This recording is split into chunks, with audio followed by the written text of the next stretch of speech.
Oke, kita lanjutkan saja ceritanya. Tapi seperti biasa, jangan lupa bantu Mimin untuk tekan tombol like terlebih dahulu. Oke, lanjutkan saja ceritanya.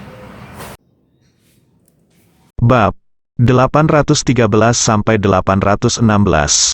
Setelah mendengar kata-kata tersebut, Bailin merasa lega. Iya, jabatan kepala desa sepertinya bukan masalah besar, namun nyatanya airnya masih sangat dalam. Hal ini terutama terjadi di desa Xiaoxi, sebuah desa kecil yang tersembunyi di pegunungan dan hutan tua. Hanya dalam waktu setengah tahun, pendapatan penduduk desa meningkat berkali-kali lipat. Dalam situasi ini, orang luar ingin datang ke desa untuk mendapatkan bagiannya. Bagaimana mereka bisa mendapatkan pijakan tanpa bantuan Li Fugui? Belum lagi yang lain, hanya penduduk desa di desa ini yang mungkin akan menindas pendatang baru sampai mati dalam beberapa hari. Baiklah, aku akan mendengarkanmu mengenai masalah ini. Oh, satu hal lagi. Aku mendengar dari kakak ipar si Uling bahwa orang-orang yang mencarimu sebelum kemarin datang lagi dan pergi ketika mereka melihat bahwa kamu tidak ada di dalam desa, Li. Fugui bertanya dengan rasa ingin tahu, apakah si Uling mengatakan hal lain? Bailin menggelengkan kepalanya dan berkata, itu tidak benar. Li Fugui mengangguk dan tersenyum, tidak apa-apa, jangan khawatir tentang itu untuk saat ini. Mereka mungkin di sini untuk keluarga lu. Masalah. Faktanya, Bailin tidak menyebutkan nama pihak lain, dan Li Fugui juga tahu bahwa selain keluarga Nangong, tidak mungkin ada orang lain yang datang menemuinya untuk saat ini, makhluk. Tuan Ming Jing dan yang lainnya untuk sementara mengurus konferensi ramuan, dan mereka semua bertindak sesuai rencananya, tidak mungkin menemukannya jika ada masalah secepat ini. Sedangkan untuk game ke-6 bahkan lebih mustahil untuk saat ini. Wakil Direktur Sun baru saja menderita kerugian di hadapannya, dan sekarang dia segera dipanggil kembali oleh administrasi umum. Bahkan jika dia ingin menimbulkan masalah baginya, itu akan memakan waktu cukup lama. Adapun keluarga-keluarga tersembunyi itu, mereka mungkin masih menyaksikan kegembiraan itu, dan kecil kemungkinannya mereka akan keluar untuk menghadapinya saat ini. Sisa, yaitu keluarga Lu yang diundang oleh keluarga Nangong dan keluarga Ye. Keluarga Lu adalah lawannya dan tidak bisa mendatanginya sekarang. Keluarga Nangong berbeda, dari sikap dan nada kata-kata serta tindakan Tuan Nangong.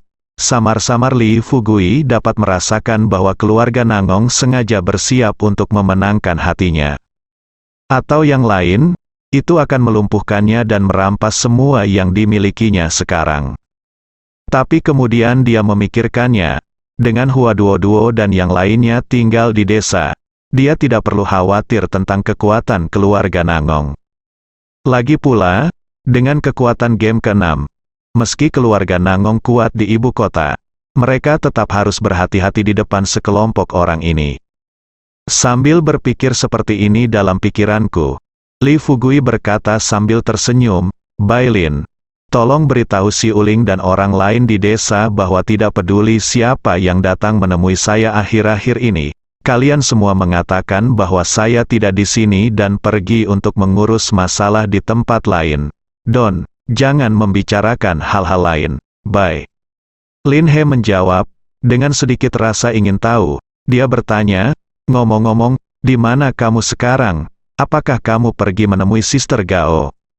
Li Fugui langsung menyangkalnya dan berkata dengan tegas, tidak mungkin, Sister Gao tidak membutuhkan bantuan saya di sini. Oke, jangan bertanya lagi, telepon aku kapan saja jika kamu merindukanku. Bailin mengumpat dengan marah, siapa yang merindukanmu? Tutup telepon. Setelah Bailin menutup telepon, Li Fugui menutup telepon. Saya merasa agak lega. Setidaknya dia sekarang bisa yakin bahwa meski keluarga Ye melakukan pengaturan intensif, sejauh ini belum ada tindakan substantif. Adapun Ye Sigong dan putrinya, Li Fugui tidak terburu-buru menghadapinya. Lagi pula, setelah keluarga Ye berada di bawah kendalinya, Ye Rong juga akan dikendalikan olehnya. Dan karena Bailin telah menjadi direktur zona pengembangan, dia tidak bisa menjadi kepala desa untuk sementara, bukan? Kedudukan kepala desa sangat penting. Ia harus memiliki pribadi yang berani. Yang terpenting ia harus setia pada dirinya sendiri. Mari kita lihat situasinya dulu. Setelah mengenal Ye Sigong dan putrinya, kita bisa membuat rencana lebih lanjut. Sambil berpikir seperti ini dalam pikirannya, Li Fugui bergegas menuju asrama dengan tenang. Di dalam asrama, saat Li Fugui pergi tadi, Ye Kang segera menelepon ayahnya. Ye Sixiong, yang awalnya marah, berhenti berteriak dan mengumpat setelah mendengar apa yang dikatakan putranya tentang Li Fugui. Sebaliknya, dia tidak mengatakan sepatah kata pun di ujung telepon untuk waktu yang lama. Melihat ini, Ye Kang bertanya dengan rasa ingin tahu, "Ayah, ada apa denganmu? Kenapa kamu tidak bicara?" Saat itulah Ye Sixiong kembali sadar. Sekarang dia ingin melihat pemuda seperti apa dia yang telah memberikan nasihat kepada putranya di belakang punggungnya. "Teman baik, saya bisa memikirkan semua trik ini. Jika anak laki-laki ini bisa berteman dekat dengan putranya, mereka bisa mengendalikan seluruh kota Jiangnan di masa depan." "Nak, jangan banyak bertanya. Haha, tunggu saja kabar baikku di sekolah. Aku berjanji kamu akan sangat bahagia sehingga kamu akan melompat ke girangan besok siang." Ye Kang tertegun sejenak. Lalu berkata dengan ragu, "Ayah, apa yang kamu rencanakan?" Ye Sixiong menyeringai dan berkata, "Apa yang aku lakukan tidak penting, yang penting adalah kamu siap mengambil alih bisnis keluarga Ye kita." Mata Ye Kang membelalak. Dan dia berkata dengan tidak percaya, "Apa, bisnis?" Ye Sixiong tertawa terbahak-bahak dan berkata dengan penuh semangat, "Haha, oke, aku tidak akan berbicara denganmu lagi. Nak, ngomong-ngomong, ajak aku mengucapkan terima kasih kepada teman sekelasmu. Lalu katakan setelah selesai, biarkan aku bersumpah berteman dengannya." Setelah Ye Sixiong menutup telepon, Ye Kang benar-benar bingung. Duduk di asrama dan merokok beberapa batang rokok, ketika Li Fugui kembali ke asrama, Ye Kang buru-buru berdiri dan berkata kepada Li Fugui, "Saudaraku, dari mana saja kamu? Saya akan menyampaikan kepada saya apa yang kamu katakan kepada saya." Ayah saya hampir melompat dengan gembira. Li Fugui tersenyum tipis, dan sambil berbaring di tempat tidur, dia mengeluarkan ponselnya untuk mengobrol dengan Sun Yan dan Wan Ying, dan dengan santai berkata kepada Ye Kang, "Tunggu saja, besok pasti akan ada kabar baik." Waktu berlalu dan hari berikutnya tiba. Pada jam 12 siang, Ye Fei baru saja keluar dari pintu masuk gedung grup. Mereka kebetulan bertabrakan dengan Ye Sixiong, yang datang dengan tergesa-gesa. Paman dan keponakan bertemu. Ye Fei menahan ketajamannya sedikit, mundur 2 langkah dengan sopan, dan membungkuk kepada Ye Sixiong. "Halo, Paman, dalam keluarga besar manapun, meskipun ada ketidakcocokan di balik layar, namun di permukaan, tutor yang mengesankan ini masih melakukan pekerjaannya dengan baik. Bagaimanapun, keluarga Ye telah mematuhi kode etik untuk menghormati orang tua dan mencintai yang muda, mengutamakan kesalehan anak, dan integritas di urutan kedua, dari nenek moyang hingga saat ini, dan mengharuskan setiap generasi keturunannya. Tidak hanya keluarga Ye yang mengetahui hal ini. Bahkan semua orang di kota Jiangnan mengetahuinya. Ketika Ye Sixiong mendengar salam Ye Fei, dia tampak semakin marah. Dia bergegas ke Ye Fei, menunjuk ke hidung Ye Fei dan mengutuk dengan keras, "Bajingan kecil, apa maksudmu? Mengapa aku, Ye Sixiong, mengatakan bahwa dia juga pamanmu? Pernahkah kamu melakukan ini? Aku tidak keberatan kamu mencoba meremehkannya. Tapi kamu tidak bisa menjatuhkanku, kan? Aku sedang membicarakan bisnis dengan orang-orang, dan kamu meneriakiku untuk membunuh orang-orang yang aku berbisnis dengan. Katakan padaku, apa maksudmu?" Kata-kata itu jatuh pada tempatnya. Ye Sixiong menamparkan wajah Ye Fei. Ye Fei tidak pernah menganggap serius pamannya. Terlebih lagi, dalam beberapa hari terakhir, beredar rumor tentang Ye Sixiong yang menghubungi keluarga kecil dan bersiap mendukung Ye Kang sebagai kepala keluarga. Saat ini, di depan banyak orang, pamannya menamparnya tanpa ragu-ragu. Bagaimana mungkin dia bisa menelan nafas ini? Di depan publik, Ye Fei yang marah tiba-tiba bergegas ke depan, meraih kerah Ye Sixiong, dan tanpa berpikir panjang, menamparkan wajah Ye Sixiong 2 kali. Ye Sixiong tidak melawan, meski wajahnya terbakar kesakitan, hatinya bahagia.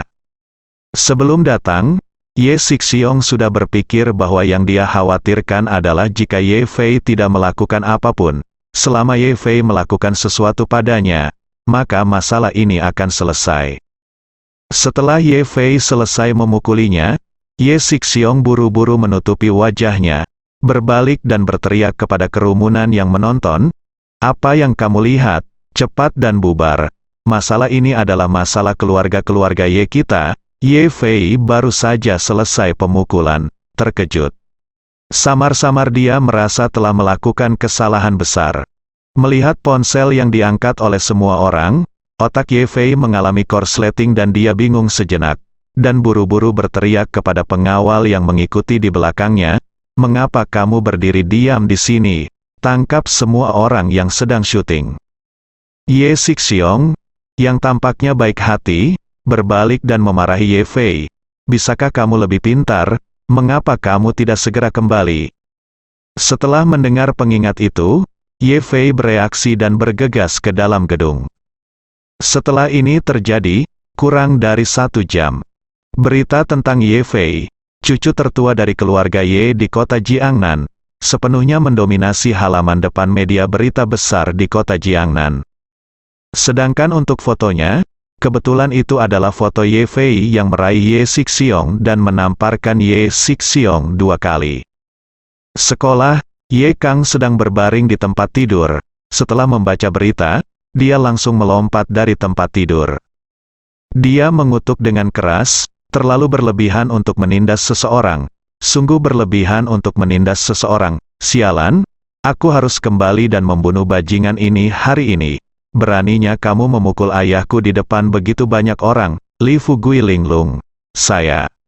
Mendengar Ye Kang berteriak, dia berbalik dan bertanya dengan rasa ingin tahu, "Tuan Ye, apa yang terjadi?" Ye Kang menyerahkan ponselnya kepada Li Fugui dan berkata kata demi kata, "Lihat, kamu akan tahu setelah kamu melihatnya." Li Fugui menyerahkan ponselnya kepada Li Fugui, yang masih di tempat tidur, mengambilnya dan melihatnya. Setelah melihat konten di telepon, dia tersenyum pada Ye Kang dan berkata, "Oke, kawan, 2 tamparan tidak bisa membunuhmu." Saya pikir saat itu, selangkangan Han Xin dipermalukan, dan kaki Sun Bin lumpuh. Pada akhirnya, semuanya berbeda. Apakah kamu sudah menjadi bakat yang tak tertandingi? Lagi pula, mengapa kamu berlari kembali sekarang? Aku hanya punya beberapa hal untuk diberitahukan kepadamu.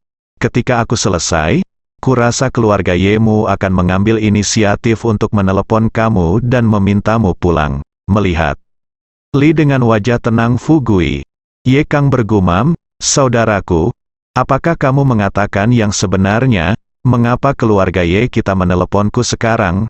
Secara umum, ketika keluarga Ye menghadapi masalah, itu pada dasarnya ayahku, saudara laki-lakinya, dan beberapa orang lainnya. Ye Fei melangkah maju untuk menyelesaikannya. Li Fugui tersenyum misterius, menatap Ye Kang dan berkata, "Tuan muda Ye, percaya saja apa yang saya katakan.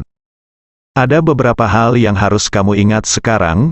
Poin pertama adalah, kamu kembali setelah itu, pastikan tidak ada konflik dengan Ye Fei. Sebaliknya, tidak peduli siapa di keluarga Ye yang mengusulkan agar Ye Fei mundur dari keputusan membuat level, kamu harus mencoba yang terbaik untuk melindunginya." Ye Kang bertanya dengan bingung, "Apa? Mengapa melindunginya? Sekarang aku tidak sabar untuk mencekiknya hidup-hidup." Li Fugui mengerutkan kening dan berkata, "Aku sedang berbicara tentang Tuan Ye. Apakah kamu masih ingin menjadi kepala keluarga Ye?" Ye Kang membuang kebencian di wajahnya, Jalang dia tersenyum dan mengangguk dan berkata, tentu saja. Li Fugui berkata dengan wajah cemberut, kalau dipikir-pikir, dengarkan saja aku. Hal di atas adalah hal pertama yang perlu kamu perhatikan. Hal berikutnya yang ingin saya sampaikan adalah poin kedua. Poin kedua ini, ketika seseorang mengusulkan agar Anda bergabung dalam tingkat pengambilan keputusan, Anda harus mengatakan bahwa Anda hanya tahu sedikit tentang urusan bisnis dan kurang memiliki kemampuan.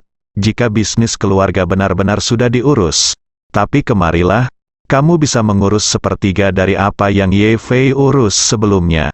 2/3 sisanya harus diberikan kepada pamanmu di keluarga Ye. Ye Kang cukup setuju dengan kata-kata Li Fugui. Dia menyeringai dan berkata, saudaraku, saya tahu apa yang Anda katakan.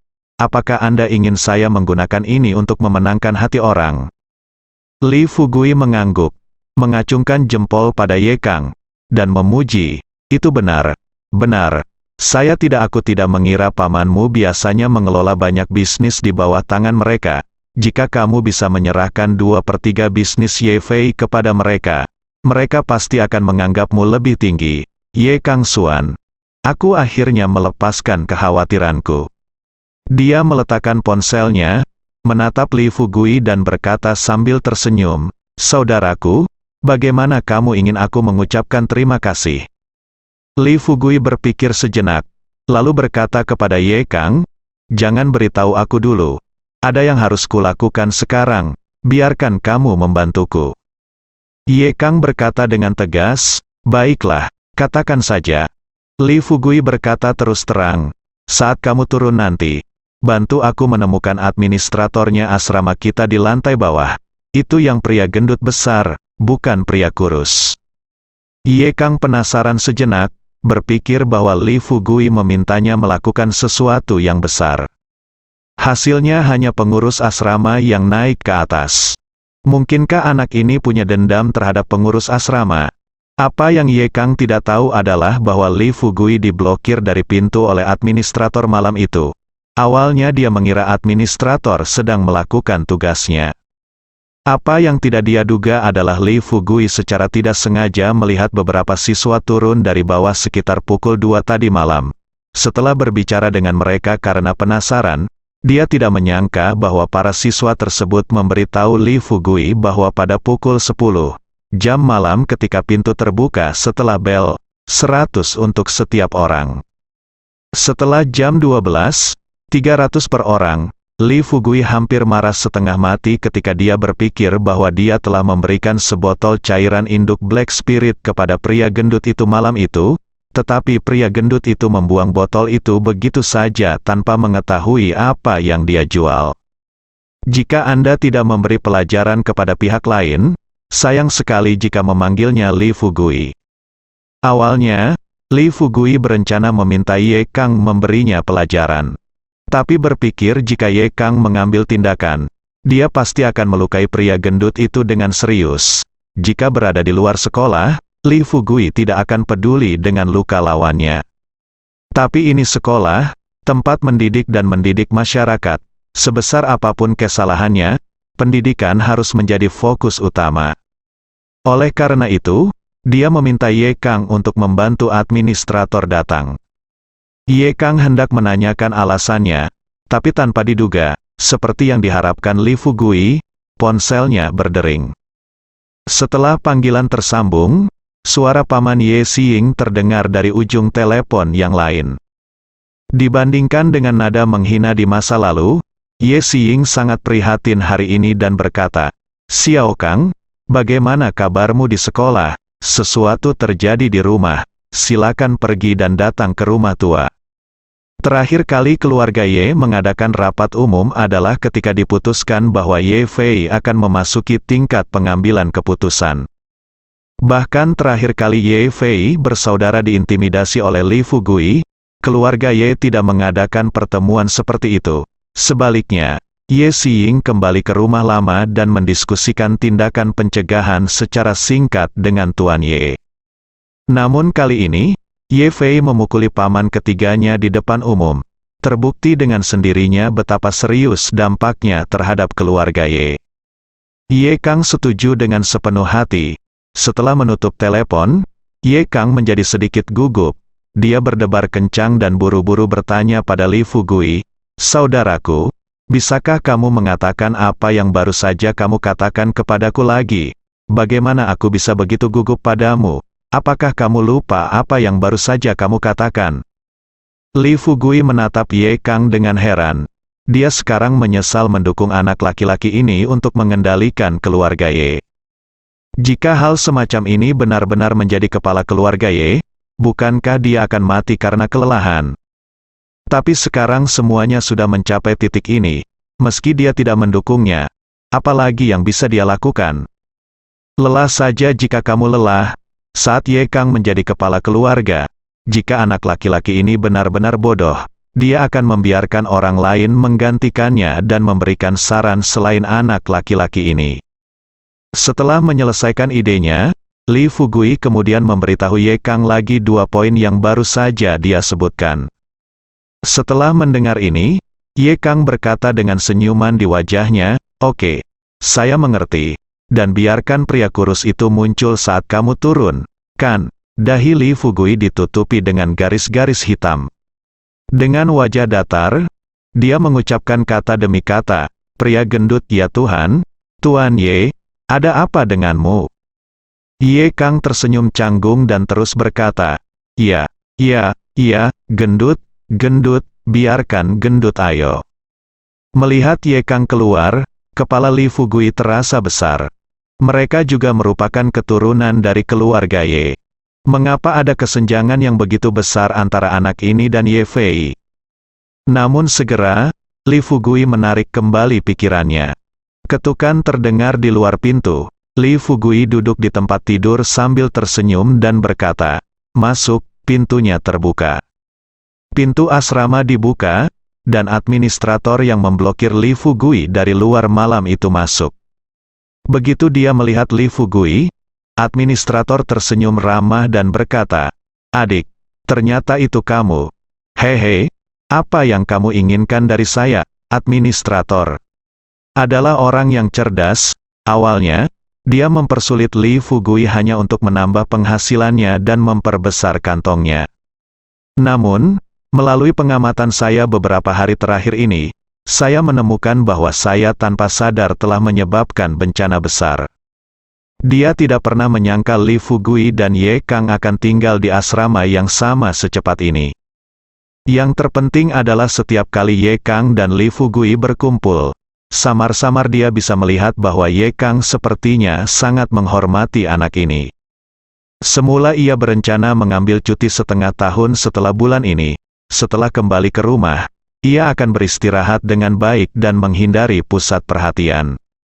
Namun ia tidak menyangka sebelum ia sempat meminta izin dan pulang, orang-orang sudah mendatangi rumahnya.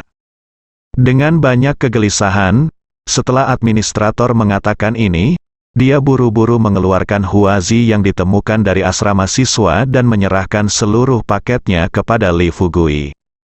Li Fugui mengambil huazi dan melambaikannya di depan administrator, dan mencibir, "Saudaraku, apakah kamu cukup kaya?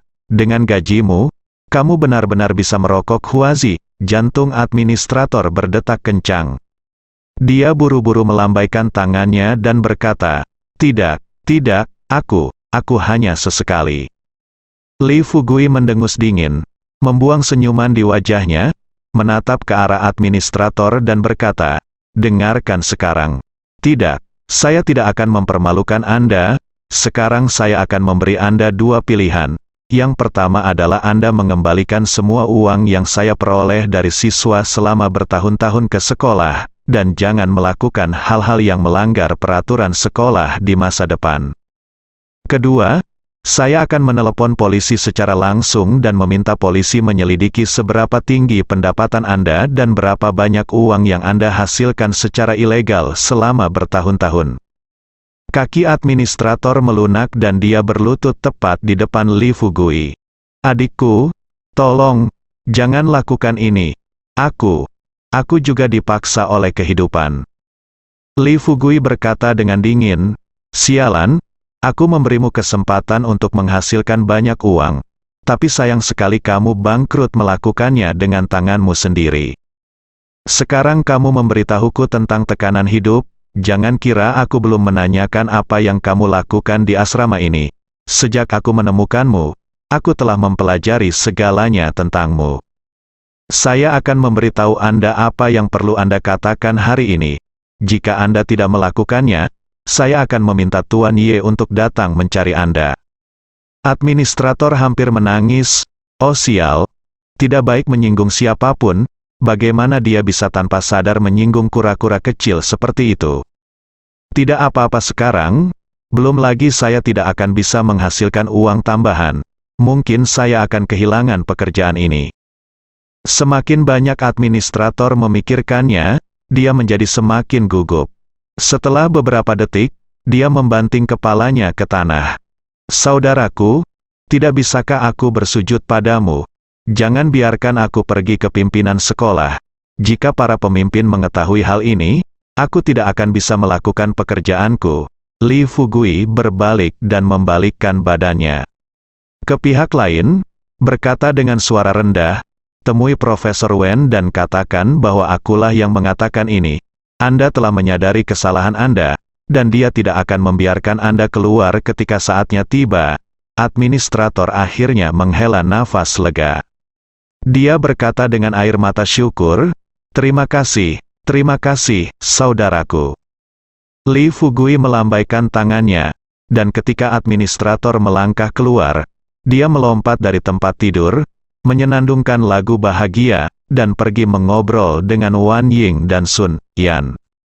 Mari kita bicara tentang Ye Kang, sepanjang jalan menuju rumahku di gunung. Ketika dia sampai di depan gerbang, dia melihat 10 pria berbaju hitam berdiri di kedua sisi gerbang. Formasi ini cukup untuk membuatnya takut. Cobalah untuk menekan kegelisahan di hati Anda sebanyak mungkin. Ye Kang keluar dari mobil, dan 2 pria itu dengan cepat maju ke depan. Tuan, maaf, tolong buka tangan Anda. Ye Kang tahu aturannya, belum lagi dia. Meskipun itu Ye Xiying, dia akan melepaskan senjatanya jika dia datang pada kesempatan seperti hari ini. Setelah pencarian pria itu selesai, pria lain mengantar Ye Kang dengan mobil konvertibel dan menariknya menuju villa tempat tinggal lelaki tua dari keluarga Ye. Di kompleks puncak gunung yang besar, Ye Kang tidak tahu apakah itu karena kejadian hari ini atau alasan lain. Tapi penjaganya jauh lebih banyak daripada saat dia datang terakhir kali. Kuncinya adalah, Ye Kang dapat mengetahui dari bau setiap pemimpin patroli yang berjalan bahwa para pemimpin ini semuanya adalah ahli tertinggi dan pejuang kuno yang dilatih oleh keluarga Ye. Sambil merasa kaget, Ye Kang terus memikirkan poin-poin yang telah dijelaskan Li Fugui kepadanya sebelumnya. Setelah setengah jam, dia tiba di aula utama tempat tinggal lelaki tua itu. Masuk, adegan di depannya mengejutkan Ye Kang. Dia tidak pernah menyangka akan ada ratusan orang berdiri di kedua sisi ruangan yang luasnya lebih dari 100 meter persegi itu. Tuan Ye duduk di depan kursi Grandmaster di depan aula. Di sekitar selusin kursi di kedua sisi, kelima putra Tuan Ye berada di depan. Di barisan belakang adalah kerabat dekat keluarga Ye. Sedangkan untuk cucu, tentu saja mereka tidak punya tempat duduk. Dulu, saat Ye Fei ada di sini, Ye Fei punya kursi, tapi kursinya ada di belakang. Tapi hari ini, Ye Kang melihat sekeliling dengan sudut matanya dan tidak menemukan jejak Ye Fei. Bagaimanapun, Ye Kang adalah pemuda kaya dari sebuah keluarga besar. Meskipun saya gugup, saya tidak melupakan peraturannya. Setelah memasuki pintu, dia mengambil 3 langkah dan 2 langkah sekaligus, dengan cepat melangkah ke depan, berlutut 7 atau 8 meter dari lelaki tua keluarga Ye, bang, bersujud 3 kali, lalu berbalik dan bersujud ke para tetua lainnya. Setelah selesai, dia buru-buru menjelaskan, kakek, paman, saya mendapat telepon dari sekolah dan langsung datang. Tapi jaraknya jauh dan saya datang agak terlambat. Maaf, saya di sini untuk bersujud kepada Anda dan maaf, untuk. Tanggapan Ye Kang, Tuan Ye justru menunjukkan senyum bahagia di bibirnya.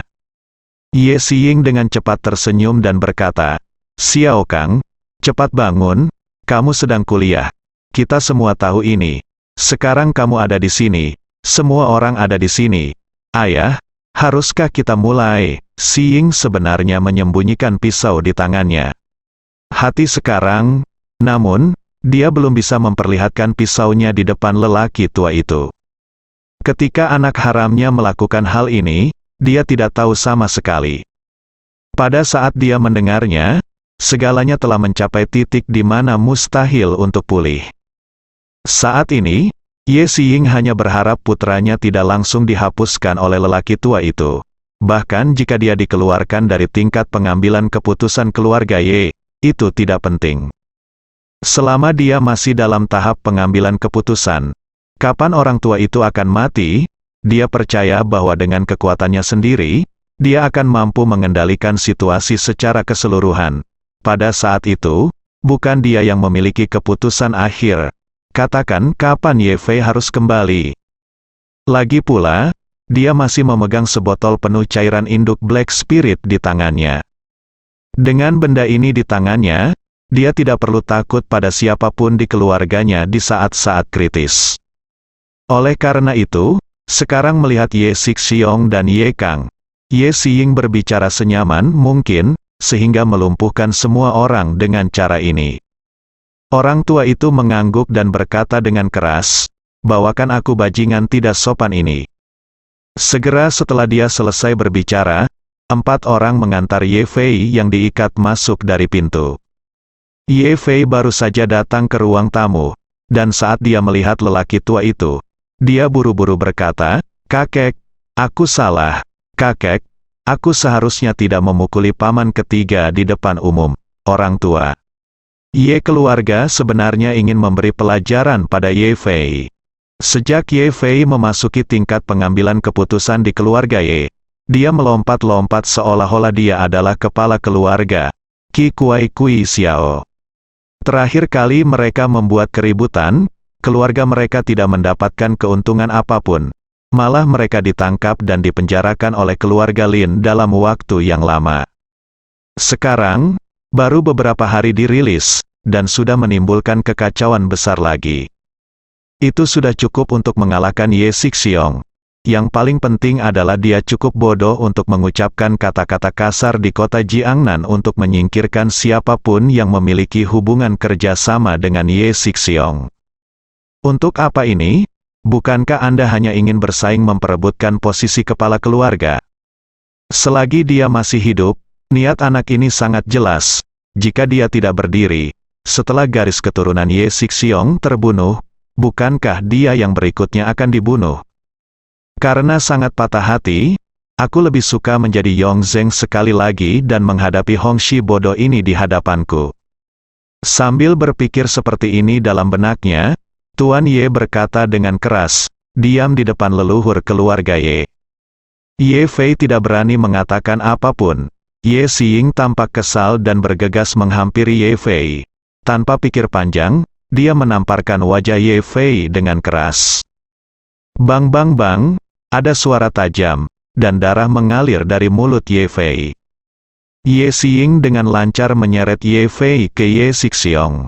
Sebelum dia dapat berbicara, Ye Xixiong berdiri dengan wajah tak berdaya dan berkata, "Saudaraku, apa yang kamu lakukan?